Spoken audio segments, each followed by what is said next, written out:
ಹೌದು, ಸಿಎಂ ಸಿದ್ದರಾಮಯ್ಯನವರು ನಿನ್ನೆ ದೆಹಲಿಯಲ್ಲಿದ್ದರು. ಈ ಸಂದರ್ಭದಲ್ಲಿ ಹೈಕಮಾಂಡ್ ಜೊತೆಗೆ ಮಾತುಕತೆ ಕೂಡ ಆಗಿದೆ. ಪ್ರಮುಖವಾಗಿ ಹೈಕಮಾಂಡ್ BR ಪಾಟೀಲ್ ಕೊಟ್ಟಂತ ಸ್ಟೇಟ್ಮೆಂಟ್ ವಿಚಾರವಾಗಿ ಪ್ರಸ್ತಾಪ ಮಾಡಿದೆ. ಹೀಗೆ ಮುಂದುವರೆದ್ರೆ ಇದು ಸರ್ಕಾರಕ್ಕೆ ಬಹಳ ಮುಜುಗರ ತರುತ್ತೆ. ಮುಂದೆ ಈ ರೀತಿಯಾದಂತಹ ಸ್ಟೇಟ್ಮೆಂಟ್ ಯಾವ ಶಾಸಕರುಗಳ ಕಡೆಯಿಂದ ಬರಬಾರದು, ಆ ರೀತಿಯಾಗಿ ನೀವು ನೋಡ್ಕೊಳ್ಳಿ ಅಂತ ಒಂದು ವಾರ್ನಿಂಗ್ ಅನ್ನ ಕೂಡ ಕೊಡಲಾಗಿದೆ. ಹಾಗಾದ್ರೆ ನಿನ್ನೆ ದೆಹಲಿಯಲ್ಲಿ ಆಗಿರುವಂತಹ ಬೆಳವಣಿಗೆಗಳು ಏನೇನು, ಹೇಗೆ ದೆಹಲಿ ನಾಯಕರುಗಳು ರಾಜ್ಯದಲ್ಲಿ ಆಗ್ತಾ ಇರುವಂತಹ ಬೆಳವಣಿಗೆಗಳ ಕಡೆಗೆ ಕಣ್ಣಿಟ್ಟಿದ್ದಾರೆ, ಬನ್ನಿ ರಿಪೋರ್ಟ್ ನೋಡ್ಕೊಂಬೋಣ. ನಮ್ಮ ಕ್ಷೇತ್ರಕ್ಕೆ ಬಡವರಿಗೆ ಮನೆಗಳಿಲ್ಲ, 6,000 ಮನೆ ಕೊಡ್ರಿ ಅಂತ ಮಂತ್ರಿಯವರಿಗೆ ರಿಕ್ವೆಸ್ಟ್ ಲೆಟರ್ ಕೊಟ್ಟಿದ್ದೆ. ಒಂದು ಮನೆ ಕೊಡಲಿಲ್ಲ. ಯಾರ್ಯಾರಿಗೆ ಏನೇನು ಹೊಟ್ಟೆ ನೋವು ಇದೆಯೋ ಗೊತ್ತಿಲ್ಲ, ಅದು ಈ ರೀತಿ ಕಗ್ತಾ ಇದ್ದಾರೆ. ನಾನು ML ಆಗಿದ್ಕೊಂಡು ನಮ್ಮ ಗ್ರಾಮಗಳಲ್ಲಿ ಒಂದು ಚರಂಡಿ ಮಾಡಕ್ ಆಗ್ತಾ ಇಲ್ಲ. ಯಾವುದೇ ಕೊರತೆಗಳನ್ನು ನಾವು ಇವತ್ತು ಕಾಣ್ತಾ ಇಲ್ಲ. ನಮಗೆ ತುಂಬಾ ಚೆನ್ನಾಗಿ ಅಭಿವೃದ್ಧಿ ಆಗ್ತಾ ಇದೆ. ಸಚಿವರು ಕೈ ಸಿಗಬೇಕು, ನಮಗ ಸಿಗ್ತಾ ಇಲ್ಲ ರೀ. ಅದನ್ನ ಸಾರ್ಟ್ ಔಟ್ ಮಾಡ್ತಾರೆ ಮುಖ್ಯಮಂತ್ರಿಗಳು.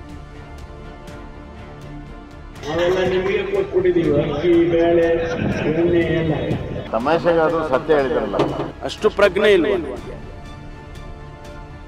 ರಾಜ್ಯ ಕಾಂಗ್ರೆಸ್ ಮನೆಯೊಳಗೆ ಹೊತ್ತಿಕೊಂಡ ಬೆಂಕಿಯ ಹೊಗೆ ದೆಹಲಿಯಲ್ಲಿ ಸದ್ದು ಮಾಡೋದಕ್ಕೆ ಶುರು ಮಾಡಿದೆ. ಕೈ ಶಾಸಕರ ಅಸಮಾಧಾನ, ಸಚಿವರ ಮೇಲಿನ ಬೇಸರ, ಬಹಿರಂಗ ಹೇಳಿಕೆಗಳ ಬಗ್ಗೆ ಕಾಂಗ್ರೆಸ್ ಹೈಕಮಾಂಡ್ ಅಂಗಳದಲ್ಲಿ ಬಿಸಿ ಬಿಸಿ ಚರ್ಚೆಯಾಗಿದೆ. ನಾನು ಇಡೀ ಕ್ಷೇತ್ರಕ್ಕೆ ಬೇಡಿ ಪತ್ರಕ್ಕೆ ಬೆಲೆ ಇಲ್ಲ. ಆ ಗ್ರಾಮ ಪಂಚಾಯತಿ ಚೇರ್ಮನ್ ಮುಖಾಂತರ ಓದೋದಕ್ಕೆ ಬೆಲೆ ಬಂದಿದೆ ಅಂದ್ರೆ ಸ್ಟ್ರಾಂಗ್ ಯಾರು ಇದೆ ಸರ್ಕಾರದಾಗ. ನನ್ನ ಕ್ಷೇತ್ರಕ್ಕೆ ಬಡವರಿಗೆ ಮನೆಗಳಿಲ್ಲ, 6,000 ಮನೆ ಕೊಡ್ರಿ ಅಂತ ಮಂತ್ರಿಯವರಿಗೆ ರಿಕ್ವೆಸ್ಟ್ ಲೆಟರ್ ಕೊಟ್ಟಿದ್ದೆ. ಒಂದು ಮನೆ ಕೊಡಲಿಲ್ಲ, 3 ಲೆಟರ್ ಕೊಡಲಿಲ್ಲ. 13 ಕೋಟಿ ರೂಪಾಯಿ ಮುಖ್ಯಮಂತ್ರಿಯ ವಿಶೇಷ ಅನುದಾನದಲ್ಲಿ 72 ಸಮುದಾಯ ಭವನಗಳಿಗೆ ಇನ್ನೂವರೆಗೆ ವರ್ಕ್ ಆರ್ಡರ್ ಪಟ್ಟಿಲ್ಲ. ಆಡಳಿತ ಸಂಪೂರ್ಣ ವಿಫಲವಾಗಿದೆ. ನಾನು ML ಆಗಿದ್ಕೊಂಡು ನಮ್ಮ ಗ್ರಾಮಗಳಲ್ಲಿ ಒಂದು ಚರಂಡಿ ಮಾಡಕ್ ಆಗ್ತಾ ಇಲ್ಲ, ನನಗೆ ಒಂದು ರಸ್ತೆ ಮಾಡಕ್ ಆಗೋದಿಲ್ಲ. ಯಾವ್ದಾದ್ರೂ ಒಂದು ಒಳ್ಳೆ ದೂರದ ಒಂದು ಕಣ್ಣಿಗೆ ಕಾಣ್ತಕ್ಕಂಥ ಒಂದು ಶಾಲೆ ಕಟ್ಟಕ್ಕಾಗಲ್ಲ.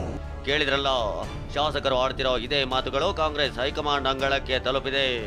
ವಿಷಯ ಏನಂದ್ರೆ, ಸಿಎಂ ಸಿದ್ದರಾಮಯ್ಯ ತಡರಾತ್ರಿ AICC ಅಧ್ಯಕ್ಷ ಮಲ್ಲಿಕಾರ್ಜುನ ಖರ್ಗೆ ಅವರನ್ನ ಭೇಟಿಯಾಗಿದ್ರು. ಆಗ ಶಾಸಕರ ಅಸಮಾಧಾನದ ಬಗ್ಗೆ ಖರ್ಗೆ ಅಸಮಾಧಾನ ಹೊರಹಾಕಿದ್ದಾರೆ. ಸರ್ಕಾರದ ಇಮೇಜ್ಗೆ ಡ್ಯಾಮೇಜ್ ಆಗ್ತಿರೋದಕ್ಕೆ ಕಳವಳ ವ್ಯಕ್ತಪಡಿಸಿದ್ದಾರೆ. ಶಾಸಕರ ಬಹಿರಂಗ ಹೇಳಿಕೆಗೆ ಬ್ರೇಕ್ ಹಾಕುವಂತೆ ಸೂಚನೆ ಕೊಟ್ಟಿದ್ದಾರೆ. ಸರ್ಕಾರದ ವಿರುದ್ಧ ಹೇಳಿಕೆ ನೀಡುವ ಶಾಸಕರನ್ನ ಕರೆದು ಮಾತನಾಡದೆ ಅನಗತ್ಯ ಗೊಂದಲ ಸೃಷ್ಟಿಸಬೇಡಿ. BR ಪಾಟೀಲ್ರನ್ನ ಮುಂಚೆ ಕರೆದು ಮಾತನಾಡಿದ್ರೆ ಎಲ್ಲವೂ ಅಂತ್ಯವಾಗ್ತಿತ್ತು. ಈಗ ಉಳಿದ ಶಾಸಕರು ಒಬ್ಬರ ಹಿಂದೆ ಒಬ್ಬರು ಮಾತನಾಡಲು ಆರಂಭಿಸುತ್ತಿದ್ದಾರೆ. ಇದರಿಂದ ಸರ್ಕಾರದ ಇಮೇಜು ಅನಗತ್ಯವಾಗಿ ಹಾಳಾಗ್ತಿದೆ.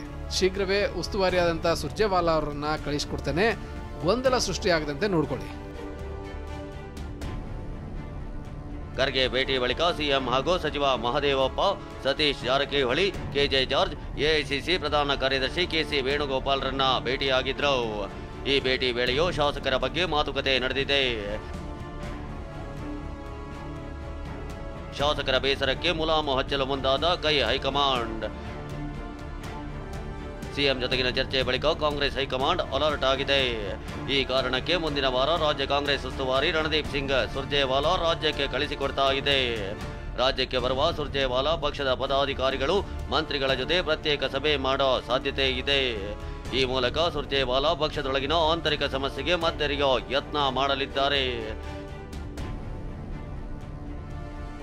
ಈ ಹೊತ್ತಲ್ಲೇ ಅಸಮಾಧಾನಿತ ಶಾಸಕರ ಆರೋಪಕ್ಕೆ DCM DK ಟಕ್ಕರ್ ಕೊಟ್ಟಿದ್ದಾರೆ. ಇವತ್ತು ಸದಾಶಿವನಗರದಲ್ಲಿ ಕಾಂಗ್ರೆಸ್ ಶಾಸಕರಾದ ರವಿಕುಮಾರ್, ರಾಜೇಗೌಡ, ಶಾಂತನಗೌಡ ಹಾಗೂ GS ಪಾಟೀಲ್ DCM DK ಅವರನ್ನ ಭೇಟಿ ಮಾಡಿದ್ದಾರೆ. ಸಚಿವರು ನಮ್ಮ ಮುಖವನ್ನೇ ನೋಡಲ್ಲ ಎಂದಿದ್ದ ರಾಜು ಕಾಗೆಗೆ ಈ ಮೂಲಕ ಉತ್ತರ ಕೊಟ್ಟಂತಾಗಿದೆ. ಇನ್ನು ಸಚಿವರ ಕೈಗೆ ಸಿಕ್ತಿಲ್ಲ ಅನ್ನೋದು ಶಾಸಕ ರಾಜು ಕಾಗೆ ಅವರ ಆರೋಪ. ಇದಕ್ಕೆ ಪ್ರತಿಕ್ರಿಯೆ ಕೊಟ್ಟ ಗೃಹ ಸಚಿವ ಪರಮೇಶ್ವರ್, ಸಿಎಂ ಎಲ್ಲ ಸಮಸ್ಯೆ ಬಗೆಹರಿಸ್ತಾರೆ ಅಂತ ಭರವಸೆ ಕೊಟ್ಟರು. ಆಡಳಿತ ಚುಕ್ಕಾಣಿ ಸರಿಯಾಗಿ ಆಗಬೇಕು.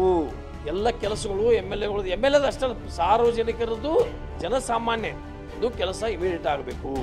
ಸಚಿವರು ಕೈ ಸಿಗಬೇಕು, ನಮಗ ಸಿಗ್ತಾ ಇಲ್ರಿ.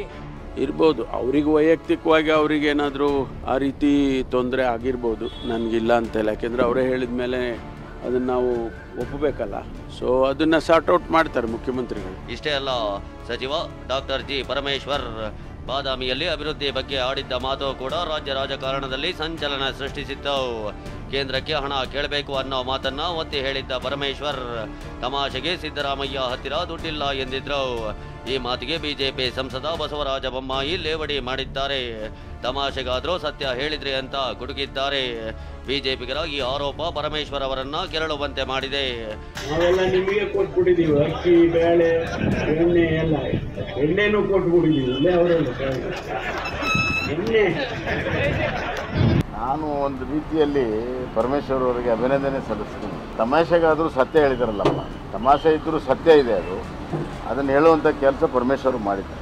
1,000 ಕೋಟಿ ನಾವು ಕೊಡೋಕ್ಕಾಗೋದಿಲ್ಲ, ಅವ್ರು ಕೇಂದ್ರ ಸರ್ಕಾರ ಕೊಡಬೇಕು ಅಂತ ಹೇಳುವಾಗ ಅದನ್ನು ದುಡ್ಡೇ ಇಲ್ಲ ಅಂದರು ಅಂತ ಹೇಳಿ ನಾನು ಹೇಳಿದ್ದೀನಿ. ಅಷ್ಟು ಪ್ರಜ್ಞೆ ಇಲ್ವಾ ನನಗೆ?